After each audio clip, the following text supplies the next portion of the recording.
A newly released incident report shows Rogers and her boyfriend were having a cookout for Memorial Day when Isaac approached them intoxicated about a recent dispute she had with Rogers. The women ended up fighting. Witnesses told police at some point Isaac handed a bag to her daughter. The 10-year-old girl, police say, grabbed the gun from the bag and fired 2 shots at Rogers, killing her. According to the report, a witness said he heard the girl shout, "She shouldn't have hit my mama." The report said when police interviewed the 10-year-old, she said even though her mom told her to stay inside the house, she followed. She said she saw Rogers hit her mom in the head with an object and threatened to bring her family to beat up her mom. The victim's family can't believe it. What mother does that?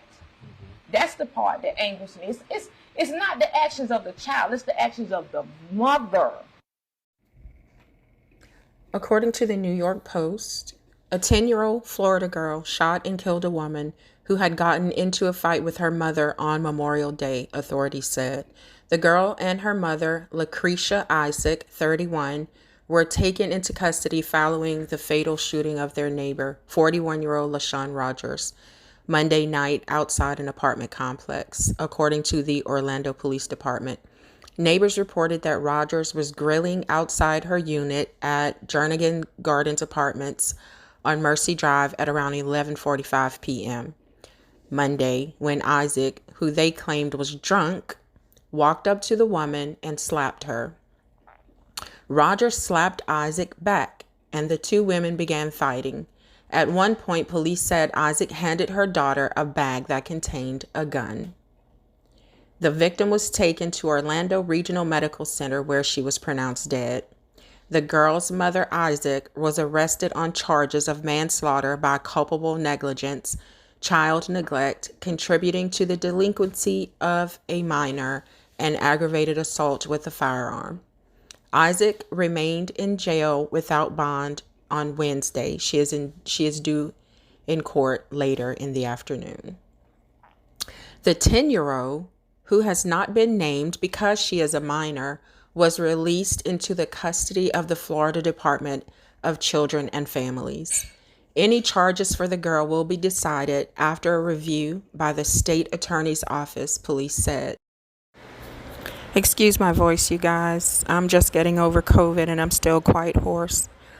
But here's my take on this.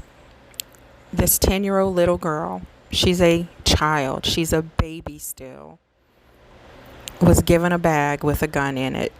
How many of us at 10 years old knew anything about guns? These days, these kids know that a gun can and will kill you. So she knew what she was doing when she put 2 bullets into her neighbor's body. But I'm still not going to fault her.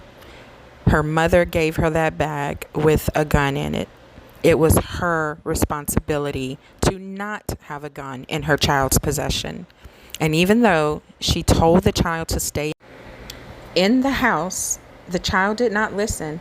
I'm pretty sure she knew that her kid doesn't listen, so it's her fault. She needs to deal with the consequences. She didn't pull the trigger. I don't believe she should be charged with murder, but she should go to jail. And that child needs to be taken from her and put into a home where she's going to be cared for. She's going to learn how to just be a child, just be a kid, go to school, get some counseling, some therapy. Once this child realizes that she really took a life, she will need a lot of therapy. So let's just keep this child in our prayers and hope and pray that she does not grow up to be a monster.